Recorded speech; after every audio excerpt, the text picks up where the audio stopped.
où trouver un homme sain, comment faire pour avoir une relation qui dure sur le long terme. Vous allez pouvoir repérer si cette personne est manipulatrice ou non. Ce que je vais vous transmettre aujourd'hui, c'est ce que j'aurais aimé savoir personnellement il y a quelques années afin de ne pas vivre des déceptions de manière répétée. Et c'est un véritable guide de survie selon moi pour faire du tri quand vous faites des rencontres. Et je pense que c'est vraiment important qu'on puisse aborder justement les cases que cette personne doit cocher.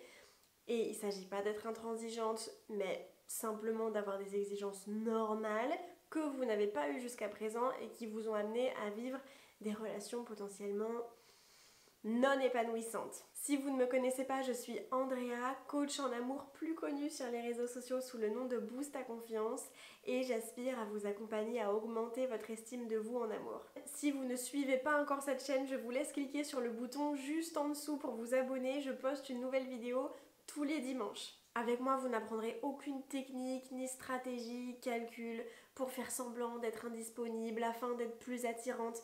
Non, tout ça c'est poubelle, ça s'appelle des stratégies de manipulation et quand on recherche quelque chose de stable et de mature, c'est pas vraiment la direction dans laquelle on veut aller. Standard numéro 1, c'est quelqu'un qui communique sainement. Il n'y a pas de punition par le silence, il n'y a pas de ghosting ou d'ignorance pendant 2-3 jours. Quand la personne n'est pas disponible et qu'elle le sait à l'avance, elle vous prévient en vous disant écoute, là je vais avoir beaucoup de travail, je pourrais pas trop te répondre aujourd'hui mais on s'appelle ce soir. Il y a de la prévenance, il y a de la communication et il y a cette envie, cette volonté finalement de communiquer.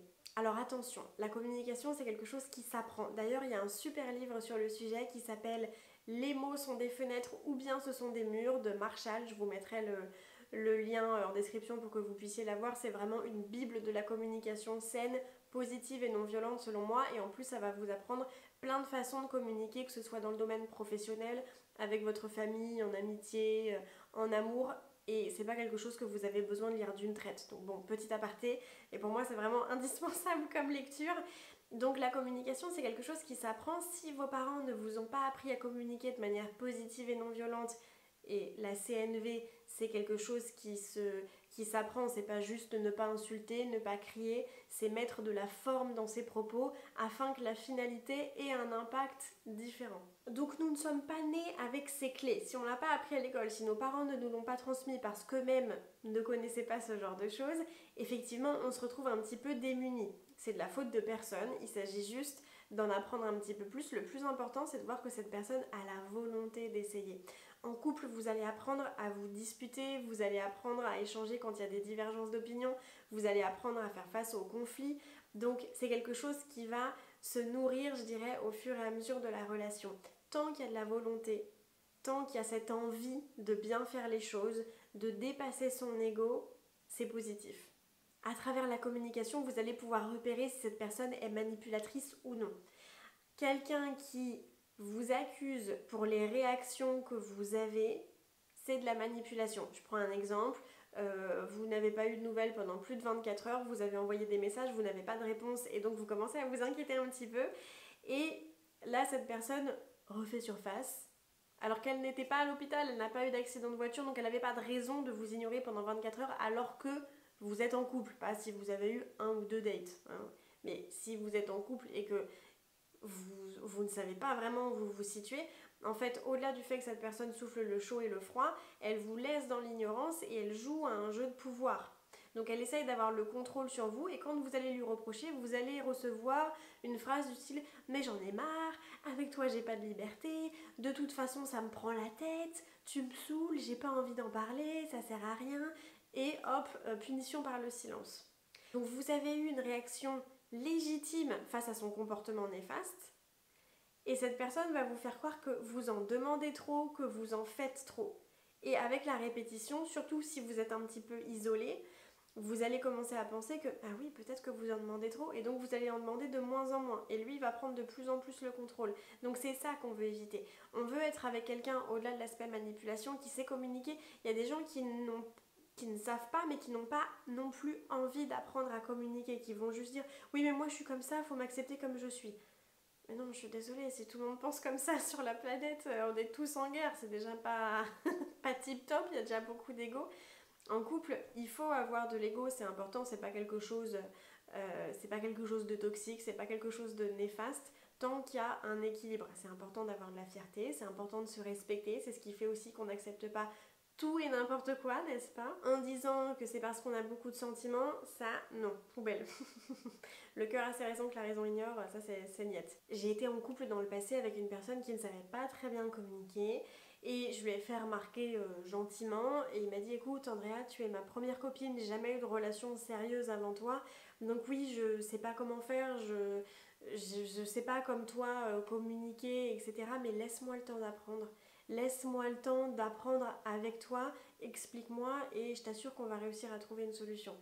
Et là, on voit qu'il y a de la volonté. C'est un discours qui est hyper mature parce que la personne prend ses responsabilités et elle a envie de bien faire les choses pour que ça fonctionne. Et si derrière, en plus, on voit que sur le long terme, pas au bout de 24 heures, sur plusieurs mois, il y a une cohérence avec les actes, qu'il y a un changement de comportement, que ça se reflète finalement dans son attitude et dans sa manière de verbaliser les choses, merveilleux, on a tout gagné. Si par contre ça ne se fait pas, là il y a un questionnement à se poser. Standard incontournable numéro 2, quelqu'un qui est disponible émotionnellement. Qu'est-ce que ça veut dire? On va faire la part des choses, parce qu'il y a souvent un petit consensus à ce sujet. Une personne peut avoir très envie d'être en couple, et pour autant être indisponible émotionnellement. Et là vous allez me dire, oh, Andrea c'est super compliqué, on s'en sort jamais, il y a toujours un truc. Être disponible émotionnellement, c'est oui avoir envie de s'engager certes, mais c'est avoir les capacités d'être en couple, ne pas avoir peur de l'engagement, avoir fait son deuil de rupture, avoir aussi commencé à travailler ses blessures des relations précédentes et les blessures de notre enfance, etc. Donc c'est quelqu'un qui est disponible pour justement gérer ses émotions, pour gérer une relation à deux. Ça m'est arrivé également aussi, vous savez que j'aime bien donner des exemples, ça permet de se sentir moins seul, je pense, et puis bon, ça permet d'apporter un petit peu d'image à mes propos. J'ai fréquenté quelqu'un qui était sur le papier nickel. Je me suis dit, waouh, lui, c'est peut-être the one. Vraiment, j'étais hyper emballée, super connexion, super feeling. Je me suis dit, franchement, top. J'ai commencé à me demander s'il m'avait pas menti sur son temps de célibat. Il m'avait dit qu'il était célibataire depuis X temps et je me disais, c'est bizarre parce qu'au vu de ses réactions, il me parle quand même beaucoup de son ex, il me parle beaucoup du passé. Et puis je vois qu'il commence à prendre un peu ses distances. Bon, je suis pas bête, je sais pas si c'est très clair tout ça. Et en fait, effectivement, il n'avait pas été honnête avec moi sur son temps de célibat. Il était célibataire depuis très très récemment et il m'avait dit que ça faisait 3 fois ça. Et il avait beau dire qu'il n'était plus amoureux de cette jeune femme. Déjà, on met quand même un certain temps pour ne plus avoir de sentiments. Hein. Ça ne se fait pas du jour au lendemain, surtout si c'était sincère. Et en fait, même si on n'a plus de sentiments pour la personne précédente, ça ne veut pas dire qu'on a guéri des blessures que celle-ci a causées. Ça ne veut pas dire qu'on a guéri de la rupture, ça ne veut pas dire qu'on a fini son deuil. Finir son deuil de rupture, c'est pas seulement ne plus aimer l'autre. C'est aussi être allé au-dessus, avoir pris du recul et ne plus être impacté. Il y a de la neutralité quand on parle de cette rupture. S'il y a encore beaucoup d'émotions, de la tristesse, de la colère, de l'agacement, de l'énervement, c'est que c'est pas complètement guéri. Et donc, si on n'est pas guéri du passé et qu'on souhaite construire quelque chose dans le futur, vous voyez, en termes de cohérence, ça paraît un petit peu compliqué. C'est pour ça que je vous recommande pas d'utiliser des relations pansement. Ça fait du bien à l'ego, ça vous change les idées, mais c'est un pansement, c'est de la surface. Et au-delà de ça, pour être disponible émotionnellement, on met le passé de côté. Il ne faut pas avoir peur de l'engagement. Si c'est quelqu'un qui vous donne l'impression que l'idée de se mettre en couple, c'est pas trop son truc, poubelle. Poubelle, vous ne cherchez pas à convaincre qui que ce soit. Là, je parle des 5 standards incontournables pour trouver un homme sain. Je pars du principe que je n'ai même pas à dire que cette personne recherche du sérieux. S'il ne recherche pas du sérieux et si au bout de 3 mois vous n'êtes pas officiellement en couple, c'est poubelle. Si vous dites je sais pas trop, moi, si ça commence à être flou et qu'il commence à parler chinois, c'est pas la peine. Ok, donc ça je le mentionne même pas dans les 5 standards parce que c'est logique. Standard incontournable numéro 3, il est mature et responsable. Et ça se reflète dans son quotidien, ça se reflète aussi au niveau de sa carrière, dans son travail, dans les relations qu'il a avec les autres, que ce soit ses amis ou sa famille. Quelqu'un qui est mature, c'est quelqu'un qui sait où il va. Il a les pieds sur terre et il sait dans quelle direction il va. C'est un homme qui incarne son esprit de leadership, qui incarne son énergie masculine, qui sait ce qu'il a envie de faire, il a une vision sur 5 ans, il se projette, il sait à quoi sa vie ressemblerait selon lui. Il y a de la certitude là-dedans. S'il n'est pas déjà sûr de lui, comment est-ce que vous voulez qu'il soit sûr avec vous et encore moins sûr de fonder une famille si déjà il n'y a pas d'ordre dans sa vie personnelle et dans son quotidien? Il y a des gens qui ne savent pas vraiment où ils en sont et qui, quand on leur demande où ils se voient dans un an, disent oh bah, je sais pas trop, on verra. Mais vous ne devriez pas avoir envie de fonder quelque chose avec quelqu'un qui n'est même pas sûr de lui. Et après, vous allez vous dire, bah mince, il n'est pas sûr de moi et de notre relation. Mais c'est cohérent. Il sait même pas ce qu'il fait lui-même. Donc évidemment, je lui demande pas d'avoir un business plan sur 25 ans, c'est pas ça, et d'être propriétaire de 15 biens immobiliers. Mais il sait où il va, il sait ce qu'il veut faire, il sait ce qu'il a envie de construire, que ce soit au niveau de sa relation amoureuse, se marier, avoir des enfants, acheter un appartement avec sa compagne, je ne sais pas, ou au niveau de sa carrière, il a telle place, tel poste aujourd'hui, il aimerait augmenter ou changer, mais il sait dans quelle direction il va. Et ça, c'est important. Quelqu'un qui est mature et quelqu'un qui est responsable, c'est pas quelqu'un qui est comme ça et qui va vous souffler le chaud et le froid. Ok? Nous, on veut un homme, on veut pas un gamin. Et évidemment, il y a un double standard. Si c'est ce qu'on demande de la part de l'autre, nous aussi, en tant que femme, on doit cocher ces cases-là. Et l'ego vient prendre sa place en se disant mais moi je coche déjà ces cases. Je fais un travail sur moi, mais je n'ai pas grand chose à me reprocher. Je fais le maximum. Le problème, c'est les hommes que je rencontre, c'est eux le souci. Et non, finalement, si on se rend compte que toutes les relations qu'on a eues n'ont pas été épanouissantes ou nous ont causé de la souffrance, même si on n'est pas voyante, c'est qu'à un moment donné, on a fait des choses qu'on n'aurait pas dû faire. Donc c'est important de regarder à l'intérieur de soi. Pourquoi? Parce que les relations que vous avez sont le miroir de ce que vous devez travailler. Je répète, parce que c'est très important, les relations que vous avez sont le miroir de ce que vous devez travailler. Parce que c'est des gens que vous choisissez, à qui vous ouvrez les bras, que vous laissez rentrer, que vous laissez rester. Et il y a une ribambelle de choses auxquelles vous n'avez pas porté attention, les signaux rouges que vous avez ignorés, les standards que vous n'avez pas posés, les limites que vous n'avez pas eues, les distances que vous n'avez pas prises. Quelqu'un qui est responsable, c'est aussi quelqu'un qui va assumer du coup sa part de responsabilité lorsqu'il fait une erreur. Donc il va savoir s'excuser, il va savoir demander pardon, il va savoir dire bah oui c'est vrai que là j'ai peut-être pas fait ci ou ça mais on en parle, on fait les choses, on va trouver une solution, on va trouver un compromis et finalement vous vous retrouvez à mi-chemin pour trouver une solution, continuer d'avancer ensemble. C'est pas quelqu'un qui laisse son ego et ses émotions prendre le dessus pour vous faire payer et vous donner l'impression que tout est de votre faute. Par conséquent, qu'est-ce que ça sous-entend? Que nous aussi, on doit apprendre à gérer nos émotions. En tant que femme, on a beaucoup d'hormones, on n'est pas pareil que les hommes, on n'est pas à égalité, en tout cas pas sur ce sujet. Et je pense que c'est important de prendre sa responsabilité nous-mêmes à ce sujet. Et je vous recommande vivement de pratiquer la méditation 10 minutes par jour. Moi, je sais que ma vie n'est pas la même quand je ne pratique pas la méditation 10 minutes par jour. Mon quotidien n'est pas le même. Je suis beaucoup plus réactive, j'ai beaucoup plus tendance, du coup, forcément, avec la réactivité, soit à pleurer, à être triste ou à être agacée, à être un peu susceptible. La méditation vous permet de prendre de la distance avec vos émotions. Ça ne veut pas dire que vous n'allez plus jamais rien ressentir du tout et que vous allez avoir un cœur de pierre. C'est simplement que vous allez prendre beaucoup plus de recul.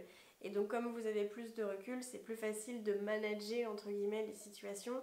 Il y a plus de sérénité, il y a plus de paisibilité et ça ne vous demande aucun effort, à part la discipline de faire ça 10 minutes par jour. C'est gratuit, ça ne vous demande pas d'effort, c'est pas comme le sport où vous êtes en train de transpirer et soulever des poids, ok? Donc pourquoi est-ce que vous ne le faites pas? Et je sais que derrière l'écran, il y a des gens qui vont dire « Ah, moi j'ai essayé, ça me saoule ou c'est pas pour moi ». Bah ça c'est pas très mature. Refuser de se faire un cadeau 10 minutes par jour pour avoir un impact surdimensionné dans son quotidien et avoir de meilleures relations parce qu'on est moins dans la réactivité, c'est un petit peu dommage. Les gens qui disent que ça marche pas, c'est des gens qui n'ont pas essayé suffisamment longtemps. C'est comme des affirmations positives. Moi, j'ai essayé 3 fois, ouais, mais ça suffit pas. Donc au début, ça va être un peu compliqué, mais je vous assure qu'au bout de 30 jours consécutifs de pratique, vous allez commencer à voir les bénéfices. Et une fois que vous voyez les bénéfices que ça apporte, honnêtement, vous ne pouvez pas retourner en arrière. Parce que c'est trop positif, justement, c'est trop bien. Standard incontournable numéro 4, ces actes sont en accord avec ces paroles. Et ça, sur le long terme. Quand quelqu'un vous dit « je veux du sérieux », vous voyez au fur et à mesure des semaines que cette personne vous fait de la place dans son emploi du temps, que vous voyez 1 à 2 fois par semaine, que vous vous parlez tous les jours, qu'il y a de l'enthousiasme, qu'il y a de l'envie, que petit à petit on se confie de plus en plus de choses et on se découvre. Et... Donc ça va crescendo. Si ça fait comme ça et après comme ça, c'est poubelle.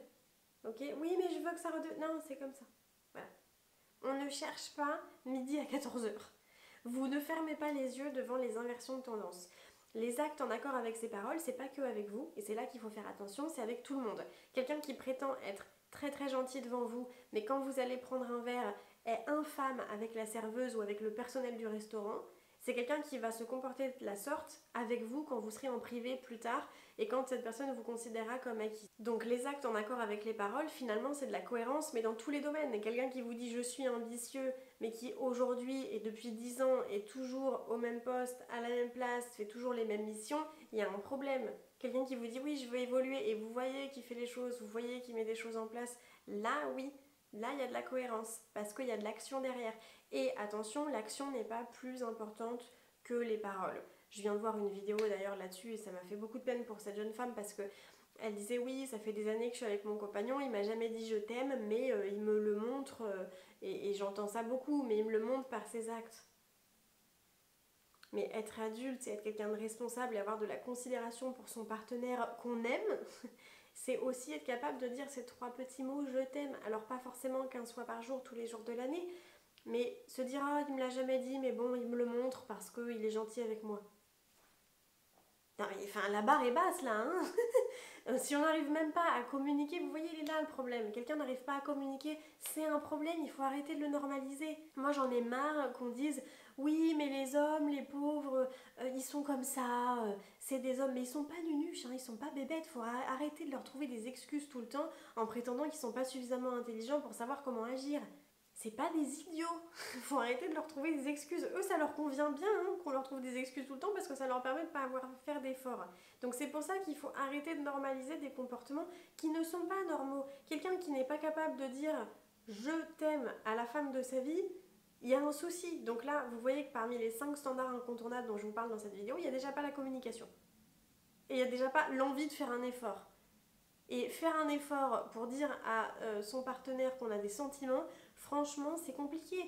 Oui, mais cette personne a eu des blessures, comme nous tous. Et c'est notre responsabilité en tant qu'adulte d'arrêter de rejeter la faute sur nos parents, de prendre notre responsabilité, de faire une thérapie, de commencer à travailler sur nous et de guérir nos blessures. En tant qu'enfant, on n'est pas responsable de ça. En tant qu'adulte, on est responsable de notre propre vie, de nos schémas, etc. Et il faut agir là-dessus. Donc arrêtons de trouver des excuses, pardon de péter un câble par rapport à ça, mais vraiment, si les hommes avaient le choix de se fréquenter eux-mêmes, ils ne se fréquenteraient pas. Hein. Non mais soyons honnêtes, et c'est vraiment quelque chose qu'on doit admirer et on doit s'inspirer, je pense, de ça et se dire, mais si lui, il avait la capacité, peut-être, si les rôles étaient inversés, d'être en couple avec lui-même, il ne se fréquenterait pas, il n'accepterait pas ça, il voudrait plus. Donc pourquoi est-ce que moi je suis en train de le tolérer ? N'ayez pas peur d'avoir des exigences qui sont normales. La bienveillance, la compassion, la communication, l'empathie et la régularité, c'est pas trop demandé, c'est pas too much. On continue, standard incontournable numéro 5 et c'est le dernier, c'est quelqu'un qui vous fait de la place dans son environnement, dans son quotidien. Et ça, autant physiquement que virtuellement. Parce que si vous vous voyez 1 fois par semaine, le mardi à 21 h, mais que ça se passe super bien et c'est génial, et il y a de la connexion et quand vous couchez ensemble, c'est génial, mais que finalement le reste du temps, vous parlez pas vraiment et vous vous envoyez juste bonjour, au revoir, c'est pas top. Moi ça m'est arrivé d'être en couple avec quelqu'un qui effectivement était très gentil, mature, responsable, etc. Mais en fait qui m'envoyait juste bonjour le matin et bonne nuit le soir, et c'est super, mais à ce stade-là, dans 6 mois, je connaîtrais tout juste ta couleur préférée. Donc je dis pas qu'il faut s'envoyer des messages à chaque seconde, mais juste bonjour, bonne nuit, c'est un peu juste, il faut quand même qu'il y ait de la conversation. Si vous vous voyez en plus ne serait-ce que 2 heures par semaine, on peut pas construire comme ça me paraît quand même compliqué. Donc je pense que quand on passe du temps ensemble, il faut vraiment que ce soit au moins 1 fois par semaine et plusieurs heures, toute une après-midi, toute une soirée, voilà. Et qu'il y ait de la communication, que vous voyez que cette personne s'intéresse à vous. Quelqu'un qui est mature et qui a envie d'accueillir une femme dans sa vie, il lui fait de la place. Un jour dans la semaine, et il lui envoie des messages tous les jours. Et ça, c'est pas trop demandé. Oui, mais moi, je suis pas trop message. Est-ce qu'on peut trouver un compromis et peut-être s'appeler du coup un petit peu tous les soirs? Quelqu'un qui a envie et quelqu'un qui a peur de vous perdre ne va pas se dire oh ouais, les messages ça me saoule. Et j'ai vu des hommes comme ça qui n'étaient pas comme ça, pas trop message avec une femme et qui quand ils avaient rencontré la bonne, donnaient tout, étaient à fond et avaient envie de s'investir. Ok. J'espère que cette vidéo vous a plu. Si c'est le cas, n'hésitez pas à laisser un petit commentaire s'il vous plaît pour me dire ce que vous avez aimé, quel est votre 6e standard incontournable. Ça aidera les personnes qui liront les commentaires justement à s'inspirer de ce que vous dites. Je vous laisse cliquer sur le bouton pour suivre la chaîne si ce n'est pas déjà fait et je vous retrouve la semaine prochaine.